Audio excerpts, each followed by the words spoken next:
welcome to this episode of Top Rope Talk. We are your hosts, Denzel Snipes, and the guy to my left, Undisputed Sumner. And shout out to our guy, Sean, could be on the show this week. He will be on the show next week, however. I just want to let everybody know, remind everyone to follow us on all of our platforms. We're on Facebook. We're on YouTube. Some of you are probably watching us on YouTube right now. We're also on Instagram. And also check us out on our website, and that is sideline-se.com. We got a lot of great material on there. I've got Top Rope Talk articles. Tyler's got Top Rope Talk articles. He's got a controversial 5 count tonight, so stay tuned with that one. And with that being said, we're going to go ahead and go. First of all, how you doing tonight? How you doing tonight, partner? Yeah, I'm doing good. Other than a little mishap today that happened about 2 hours before showtime. Ouch. Actually 2.5 hours, I would say. Um, but other than that, we're doing pretty good. I wish Sean was here, because I know he would have some shit to say, if you will, about my list tonight. I'm wearing this specific shirt for a specific reason, but Yep. I know he's gonna come with the heat next week, and I'm prepared to take it because, as the man on my shirt once said, Mr. Snipes, when you're at the top, everybody tries to say everything and make excuses to say that you're not at the top. That's right. That is absolutely correct. Hell, he proved it just last SummerSlam Sunday. So, with that being said, and moving on to our first topic here, I had a thought the other day while I was in the men's room, getting ready for the day, and it really dawned on me. You know what I mean?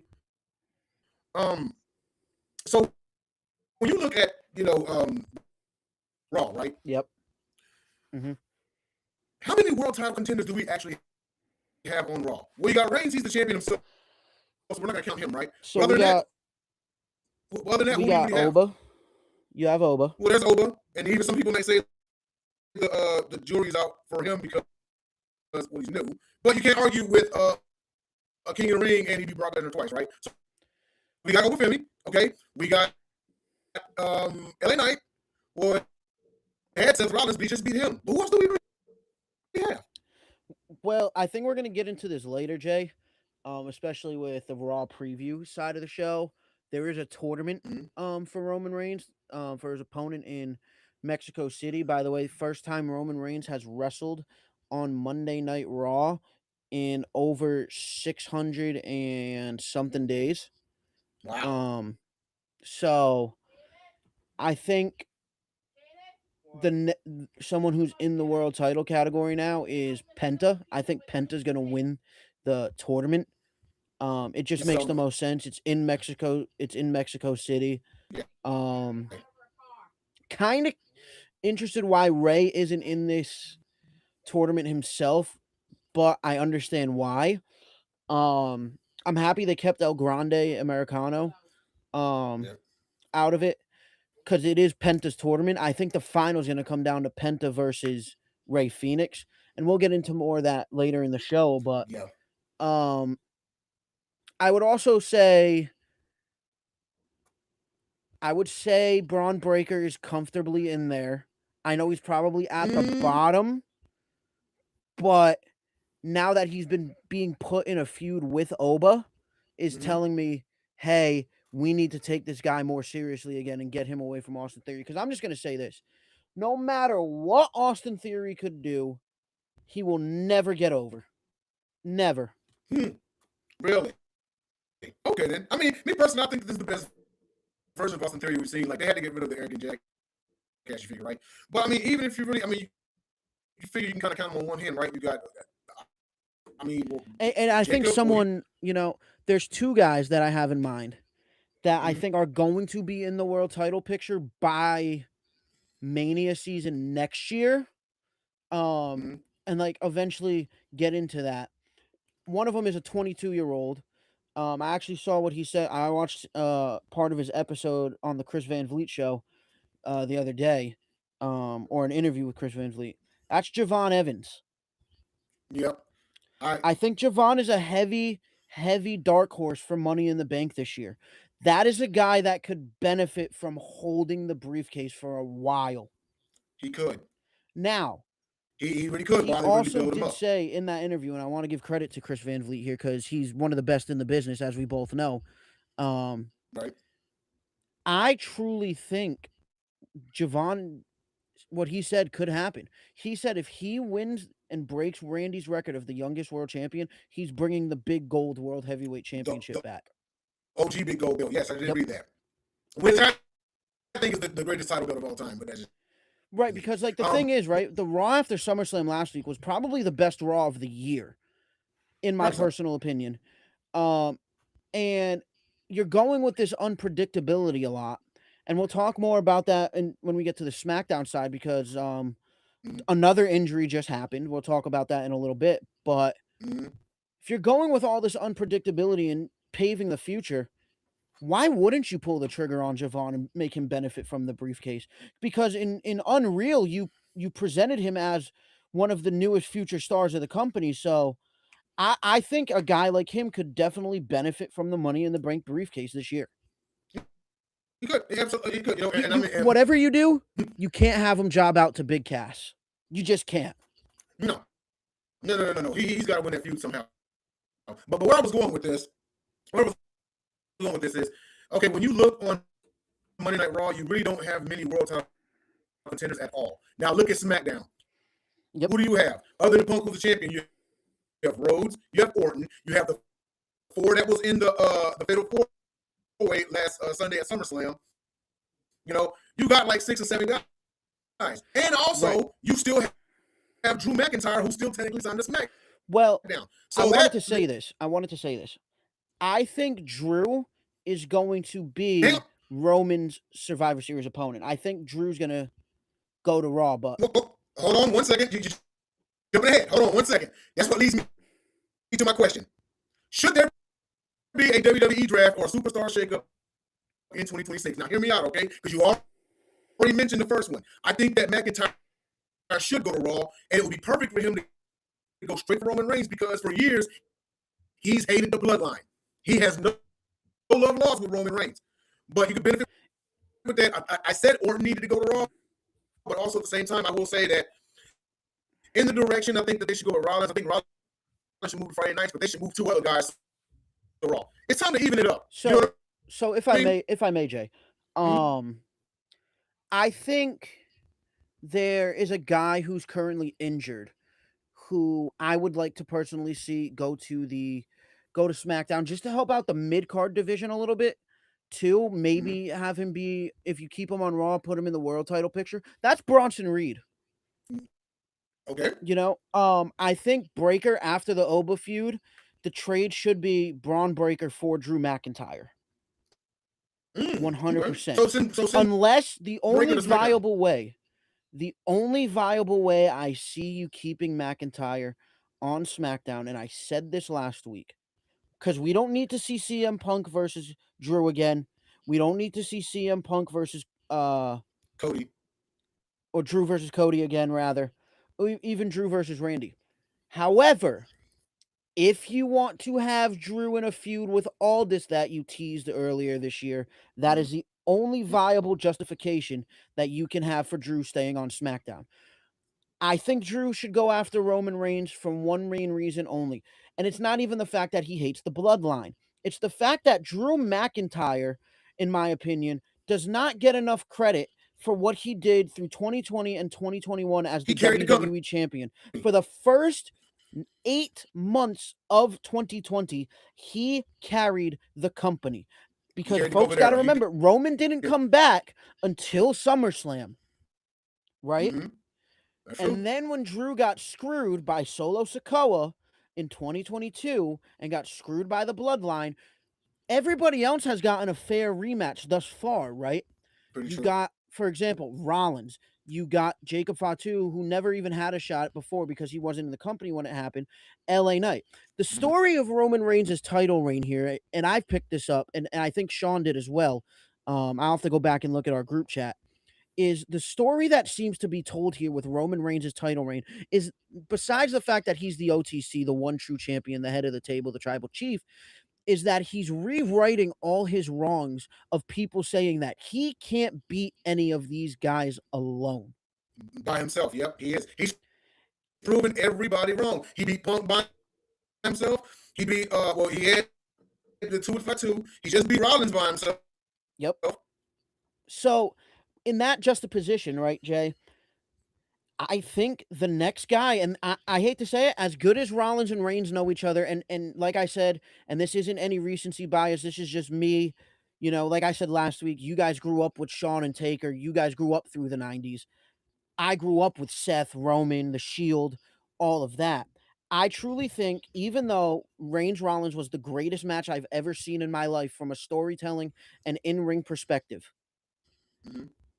Roman's hardest task, besides Obafemi, who is inevitably going to take that title off of him, is going to be Drew McIntyre, because of the fact it's not going to be this whine baby, cry baby bullshit that Drew's been doing, even though he's been great with it, and he got him a WWE championship out of it. When Drew is the Scottish psychopath and he's tapped in, Unhinged. When he's locked in, yep. he is... I don't want the "you screwed me," all of that like he did with Cody. I want the Drew McIntyre that we saw enter and possibly in my lifetime create the most vicious and diabolical Hell in a Cell match that I have ever seen against CM Punk. I like when Drew's a heel, but when he's a badass heel, right? When he's the psychopath, right? Mhm. The guy who this was the guy who nearly decapitated Ricochet week after week with a claymore, Yeah. right? But he's bigger, but he can still go and he can fly in all of this. And, I think right now is a kind of a good time. We need to put more respect on Drew McIntyre's name as wrestling course. fans, and if Let he me say comes back this. as the Scottish psychopath, Roman, be prepared, because as much as I love you, and I'll reveal what I think with my list later without giving any spoilers away. Mhm. Roman's best matches from his tribal chief reign, besides Cody and Brock with the Nashville SummerSlam, were Drew. That Clash at the Castle 2022 match was phenomenal. And their Survivor Series match, the champion versus champion, phenomenal. But I would say this much. If you're going to send McIntyre after Reigns, which they absolutely should do, it should not be him going straight for Reigns, because remember, he hates that family. You have to have him tear through the whole family on the way to Reigns, ultimately losing the Reigns. But what you got to do is you got to have him tear through the Usos. Then he has to have a rematch with Jacob too. Yep. Once he puts him out of the way, then you have him against Roman Reigns. You make So Roman Reigns indulge think, me. oh shoot. Indulge me for a second here, right? Mhm. What if one by one, while Roman's away, we start getting like these backstage segments where we don't know who did it because we're all thinking it's LA Knight, but one by one, Drew's taking out the bloodline, because the secret was let out. Jimmy let the secret out, and congratulations, by the way, to Naomi and Jimmy Uso on the birth of their child. Jimmy's Jimmy's going to want to be a father for a little bit. Yes, congratulations to Bianca and Montez Ford as well. Jimmy's going to want to be a dad for a little bit as well. He's going to want time off. True. Have him be written off by Drew, because no offense to Jimmy Uso and the Usos, because they're arguably the greatest tag team of all time. I prefer the Hardys. Mm-hmm. Drew is the type of guy that can eviscerate you and write you off and make it look good, right? Yep. While Jimmy's away, perfect. You write him off right now and have him come back to the Survivor Series. Then he takes out Jay, and then you get the match, say at the Raw in Mexico City, right? You do Drew McIntyre versus Jacob Fatu in a rematch. If Drew wins, he gets Roman after LA Knight. Indeed, or he gets LA Knight. Should LA Knight win, even though we don't see him winning. But and you know what? For all we know, he could come back for Money in the Bank and win it. See, I don't think he's gonna need Money in the Bank because again, he has every viable justification as to why he needs. We're beyond wants. He needs to fight Roman.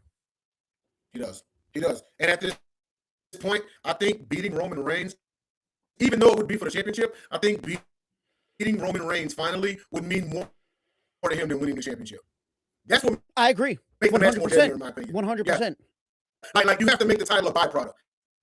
You know, it's like I beat Reigns and oh shit, okay, now I'm the champion. You know, sometimes you have those kind of feuds where it's like, you know, okay, the title's going to be on the line, but it's not about the championship. It's personal. Going all the way back years, the bloodline has found a way to screw Drew over. But I agree with you. When he comes back, he can't do it alone. Oh, I've been screwed, because now you're going to start to sound like Sami Zayn, right? Yep.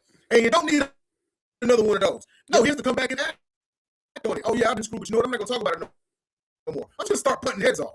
I'm just 100%. start kicking heads off. And you know, Jay, if it's okay with you, I know it's only the two of us, and we've had a lengthy conversation on this subject already. Why don't we go to 7:45 tonight? I can stretch it. We can stretch it. Okay, well, let's see if we can do about 30 minutes. But we'll move on to our next topic, and that is our SmackDown results, which I honestly thought was a pretty solid SmackDown. I went back and watched it when I got SmackDown home. I went back and watched it when I got home because I think a better SmackDown is coming up this Friday. But we saw Corbin retain the United States Championship. Kevin Owens went face to face with WWE Champion CM Punk.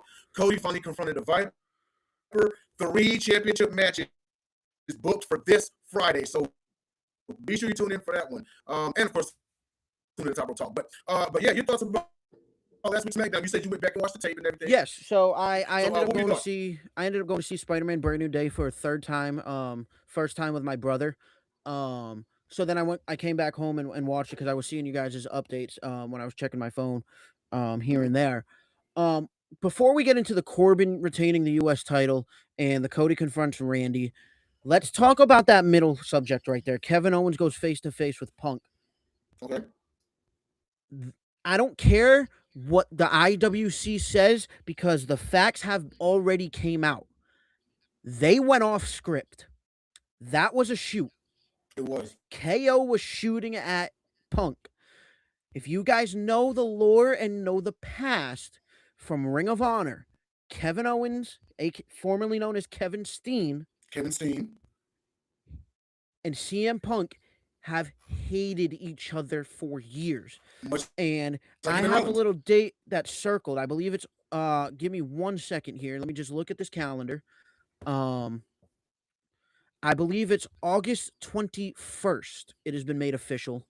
SmackDown is in Toronto. Kevin Owens said he knows where he wants that title match in Toronto on Friday Night SmackDown. And, you know, I'm going to do a little shoot on Punk here myself because I used to like CM Punk and I loved the pipe bomb at the time. I was a big Summer of Punk guy. But my guy, let me look at the camera right here.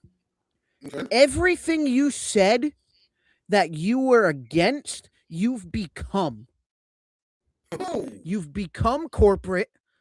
You've only done it as a sellout to TKO. Okay? And lastly, even though you just won the title, if you're going to complain and moan about dropping it to a guy who just came back, that guy was carrying and putting in the work for the company while you were away bitching and complaining for 10 years. Kevin Owens needs and has to win the WWE Championship on Friday Night SmackDown on August 21st in Toronto, Ontario, Canada. If that does not happen,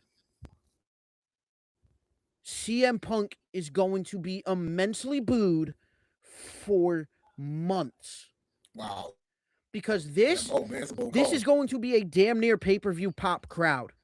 You have Kevin Owens wrestling in Canada for the first time since that amazing match versus Sami Zayn last year. Right. His last match in Canada in WWE before he came back. I don't know about you, but Kevin Owens needs to win. And you know what? And don't get me wrong. I am a huge Punk fan myself. However, he mentioned, complaining, dropping it to a guy who just came back. That was Punk about a month ago, right? Yep. Yeah.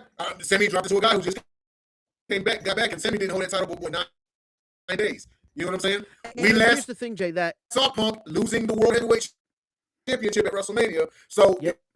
if you're keeping score at home, he was in back-to-back championship matches for both world titles. Yeah, he took a 4-month off. You know what I mean? But came back, won the other world title, and Yep. so the And thing now, about it is, although we have, it kind of sounds like he's complaining. He's complaining about a guy, about doing something to a guy that he literally just was. You know what I'm saying? right, absolutely. I mean, I'm a punk guy, but I gotta keep it real. Yep. And although, we know Punk's history with AEW and, the fights backstage and all of that stuff, even though there hasn't been reports of anything like that happening backstage in WWE yet, we've heard from other sources that have called him out on Instagram for still being a dirtbag backstage. He's not the nicest person. He's not. There's just proof of that.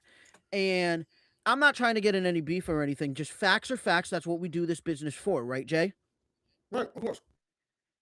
If you're not willing to do the job and put somebody else over who just came back from a 17-month recovery from a broken neck, you need to look in the mirror and realize that the companies aren't the problem. It's you. That's a fair assessment. Because he did have a good run in AEW. He did. Yes. He had the crowd. He was himself. You know what I mean? When he was let go, I was kind of shocked, but then I also wasn't shocked because of his reputation. You know, don't get me wrong. It has been a thing of a blessing to have him back in WWE, to have him back in wrestling on prime time. It's one of those things where it's like, okay, at what point do you change, or are you now just old and stuck in your ways? And that's not sitting here saying he's some ancient dude or anything like that. He's probably considered, at 48 years old, he's probably considered a relic in many spaces. But he still got it. Like he said, you know what? Because he said, coming up later this year, he's going to turn 49 or 48, something like that. And he was like, yeah, I'm going to be the best 48-year-old guy. I think. So you remember the promo before WrestleMania when Reigns called him old? Yep. And I wonder if that was low-key a shoot. Yeah, I wonder if that was low-key a shoot. Because it's like, hold on a second. Is age really getting to me? Like, what's going on? And that's why he said, I got to get in there in that ring to prove it to myself. I got to prove it to myself over and over. But, all right. You spit your thoughts about Punk and KO. So, go ahead. Corbin retaining the U.S. title, we knew that was the play because Trick did say he wants to go after the world title. That was obviously what was going to happen. But Melo's back in the title picture. Love to see that. I don't think it's a fair-fetched idea that Carmelo Hayes wins in Boston the United States Championship this Friday. Now, so I'm not going. I'm not going. I wish I was. 2 weeks? Man. Yeah. I think the United States Championship is going to be hot potato again, and Melo's going to go back to the U.S. Open challenges. And then that's where I think we see the inevitable return of Bronson Reed. This time SmackDown. Okay. Yep. All right. Now, Cody confronting Randy. Mm-hmm. I'm just going to say this. That one promo alone was better than their entire WrestleMania 42 feud and match. Facts. Big facts. The line that Cody said. And I'm mostly saying that because I'm sour that they added McAfee, but go ahead. The line that Cody said was, for years, you've been the legend killer. Well, tell me, Randy, who's going to kill you? Said, I was like, oh, that is cold. That was great. He said, you're the last legend standing, so who killed you? And he is. Like, from my generation, from my era, Cena's gone. Eddie, unfortunately, passed away. Yep. Ray is the general manager of AAA now. Kurt's gone, but Kurt was Kurt was a floater. Brock is now. Edge is in AEW. AEW. Yeah. There was another. Brock is gone. He's retired. He's gone. Batista's gone, right? Yeah. And Randy's the only one left. Rob Van Dam is way to be gone, you know. Randy's the only one left, man. He is. He's the last one left to the Ruthless Aggression era. But there was a but coming, and you knew it had to happen because of this. This is where we get the double turn. Because if you saw the little seeds, like you're making an everything bagel, you know, seasoning the bagel around, Cody said, I don't have to be the good guy anymore. Oh, yeah. Oh, here we go. I mean, here we go. He said, I don't have the title. I don't have to be the good guy anymore. I think they're going to swap places. And you'll see. I think they're going to pull in Austin and a heel. Brett. They're going to pull Austin Brett. Now, slightly going back to our last topic real quick. I forgot to mention this one. What would you think of Cody Rhodes going to Raw? Mind you, him and the Tribal Chief. I mean, he finished his story, but the series is tied 1-1. You know what I mean? Right. So here's my only issue with that, right? It only works if Cody's a heel. Only works if Cody's a heel, because if Cody goes heel, think about this. If Cody's heel, or when he goes heel, right? Netflix is going to want to pay big money because that's going to be must-see TV. Of course. Right? That's when I think Cody goes over to Raw. Do I want a Cody Roman 3? And I've had numerous conversations about this. Yes. No. Yes, you do. You have to break. I don't. I don't. Because how, think about this. How, in what way are you going to top WrestleMania 40? How are you going to top that? Ooh, good point. Good point. But at some point in time, you got to move on. It's not like they can't face each other again. I understand. The only way that works. Rollins and Reigns not facing each other again. Has a heel persona, and Reigns it has to be. It has to be heel Cody, and you have to somehow make Reigns the underdog because he lost to Cody. I just had a light bulb go off. Think about this. Mm-hmm. Cody led a faction in New Japan called what? The Bullet Club. Who was on Friday Night SmackDown? That was a part of the Bullet Club, who's being managed by Haku. The MFTs. Cody goes to Raw with the MFTs as a heel. You get the Bullet Club. I don't know what they're going to name it. Call it the Kingdom or something like that for now, right? Pretty sure that name's already trademarked from somewhere else. You have Cody, the MFTs, and say Finn goes back to a heel and joins him, or, you know, someone else that was a part of the club, or just someone in general joins it. Then you have Jay, Jacob, Jimmy, and Roman. That plants the seeds for the Rumble match. It's not going to happen at Mania because Oba's going to win the Royal Rumble and get his shot at Roman if they cannot get Rock Roman. Foregone conclusion. Because even though you still have Cody Rhodes, Braun Breaker, Oba Femi, right? We all know the only person taking that title off of Roman is Oba. Is Oba. Yep. Now, I will tell you this much. If you have confirmed for WrestleMania Rock Roman's not going to have the belt at Mania. He's going to lose it to Oba beforehand. Yep. And I'm going to tell you like this. Because either way you look at it, WrestleMania 43, Rock Roman will close Mania. Title or not. Yes. Will close Mania. But I will say this much. Okay, if you don't get the Rock for WrestleMania, it's going to be Oba Roman. But if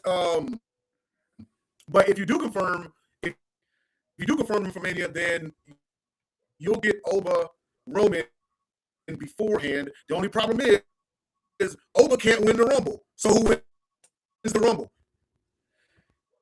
Hot take. If you don't win Money in the Bank, shock the shit out of everybody, Javon. Javon Evans? Okay.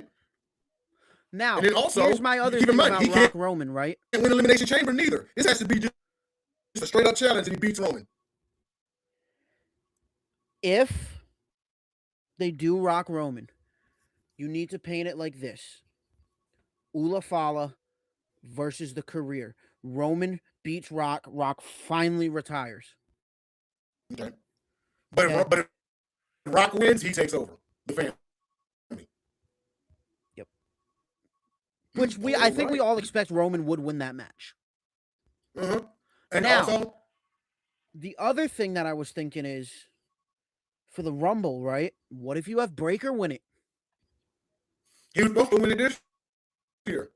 But yeah, you can have Breakker win it also. And I also am still entertaining the idea that if we get Rock Roman, that secretly it's the Rock behind Jacob Fatu all along.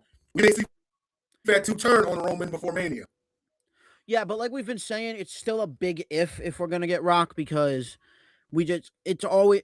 I personally think Cody should have beat Roman at 39, and then you did Rock Roman at 40 if you were going to do that all along, or it should have been Rock Roman 39, Cody Roman 40, right?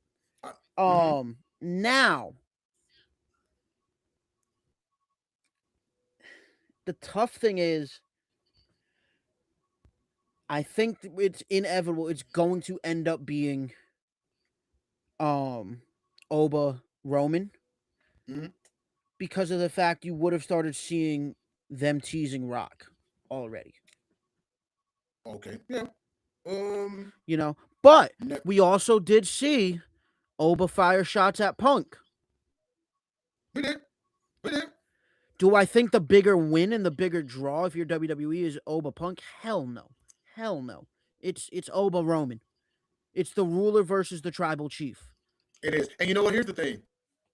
Whenever you hear people drop these things, these little seeds and everything during these post shows, I really love it if they have the unpredictabilities.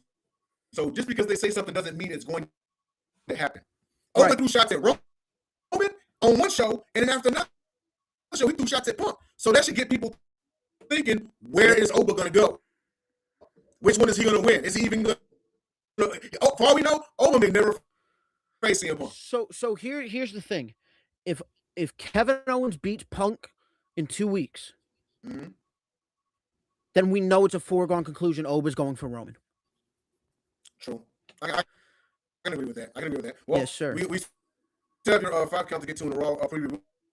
We'll go ahead and get a Raw preview out of the way. We got about 13 minutes left. So, and we alluded to it earlier. So the World Title Tournament begins. We also got Perez and Rodriguez facing Soul Ruka, next partner. Tozawa will face Austin Theory, and my guess is good as anything. You'll probably see Roman tonight. But your thoughts about what you think is going to happen on the Raw tonight? Yeah, so the match that I'm easily looking the most forward to tonight is Penta versus the Laredo Kid. They have history in AAA from Penta's AAA days. Their matches have always been phenomenal. Phenomenal, no pun intended. The power of Tozawa will be felt tonight. I feel it. We're going to be doing the ruffle shuffle as he used to do back in the day. Just because Austin Theory's a joke, man. Let me tell you something here. Austin Theory is more of a joke than the Hulk was in the MCU for the last 18 years prior to Spider-Man Brand New Day. Oh, wow. That bad, huh? And we know how much of a joke Hulk was from being MCU fans. Right? I just, like I was alluded to earlier, and I've talked to multiple friends about this, even my friends that are Theory fans. He just can never get over, no matter what he does. Grayson Waller is more over than him right now. That's insane. I haven't seen him in a long time. If you get the chance, go back and watch his pipe bomb from NXT a couple weeks ago, where he showed up. He went off. Now, I'm looking at this Raquel Rodriguez and Roxanne Perez versus Soul Ruka and a mystery partner. If you caught Friday Night SmackDown, and I think we left this out of it, Tatum Paxley has made her main roster debut. Yes, she did.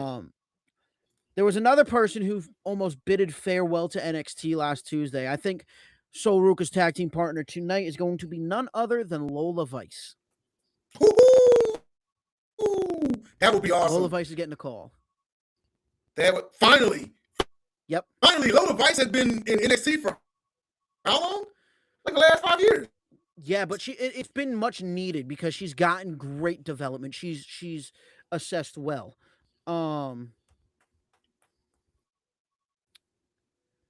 There was another thing I saw about AAA too. Have you seen like the and I saw this actually from Jacob Fatu. He posted this on Phil.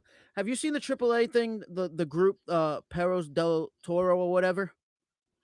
No. So it's like Carmen Petrovich, Bronco Nima, Garza and Umberto, and a bunch of couple other AAA guys, right? They're like they're like this group that takes everybody out and stuff. They're a heel faction. Well, Jacob Fatu went on Twitter and posted that clip. We have a show coming up in a couple weeks. It's September 14th. Mm-hmm. Worlds collide. I think we get Bloodline versus Perros del Toro. That would be interesting. Because Jacob wouldn't just tweet that for no reason. And you know what? This actually would kind of broaden the horizons as far as the Bloodline.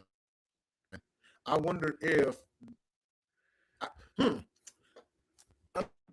mean, but you know what? It's really good. It's really good, and, you know, and it will instantly blow up that promotion. You know what I mean? Don't get me wrong. Yep. AAA is a storied promotion, but you know, ever since the deal with WWE, but it's called Worlds Collide. Yeah, it is. But what bigger way to blow up that promotion than to have the Bloodline fight on it? And then Monday night you have Roman fight the winner of this tournament. Like, we're in for a treat here. We really are. We really are. The Perez Rodriguez Ruka mystery partner. That, if you are right, it is Lola Vice. I think this matchup is going to be more about the debut of Lola Vice than anything. Yep. Also, I think it's about time that we start building up contenders for Raquel Rodriguez's Women's Intercontinental Championship. We probably will see that out of Lola Vice, while Ruka also chasing the same championship. And you know what? Oh, and also Stephanie Becerra is due to appear and talk tonight. So between her, Lynch, and oh, by the way, that was a classic by Lynch last week. That was a classic. Yep. But between and she's a face, like face Becky with this theme. It just works. You know, Becky, I love Stephanie. I love Stephanie. She's great in ring. She's one of the best female wrestlers on the planet. She just dropped the title though. Becky hasn't had the Women's World Championship, I probably want to say, since 2024. Been a world champion? Yeah. That particular belt, she never... Did she?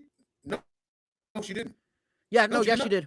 Yeah, she did. She lost it. That's right, she did. She lost it to Liv for the first time. That's right. That is true. Okay. Yeah, so... but, I mean, it's not out of the realm of thought. We eventually get a three-way dance. Yep. In the near future. 100%. You know, so with that being said, we have a few minutes left in the show. We're going to move on to Tyler's 5 count and hold the phone. And this is going to elicit a lot of conversation here. Tyler's 5 count. This is top 5 WWE wrestlers of all time. Tyler, take it away. Thank you very much, Jay. So let's get into it here. Coming in at number 5, we have the immortal, the late, great, legendary Hulk Hogan. You have to respect what he did for this business. And, Jay, you could agree with me on this. He became the first true WWE/WWF superstar globally. Right, absolutely. But now moving on to number 4 here, we got the Texas Rattlesnake himself. Stone Cold Steve Austin. The definition of a man who didn't give a hell and raised all hell. He went to war with the boss and became an icon and the only man ever to win 3 Royal Rumbles. Yep. Coming in at number 3, this is where we're going to get controversial because, you know, but we like controversy here. Of course. Controversy creates cash. Coming in at number 3, Jay, I have John Cena. Not a bad take. What needs to be said about John that hasn't been said before? a 2-time Royal Rumble winner, a Grand Slam champion, and a 17-time world champion. While yes, 17 is impressive and will likely never be achieved again, we see in sports, Jay, right? Just because you win a bunch of championships doesn't make you the greatest of all time. Perfect example is Bill Russell. He has 11 NBA championships, but he's not the greatest basketball player of all time. John's legacy will always go down as incredible and GOAT-worthy, but he is at my number 3 for this reason. And simply, I think my number 1 and my number 2 are better. Coming in at number 2, The Undertaker, 21-0.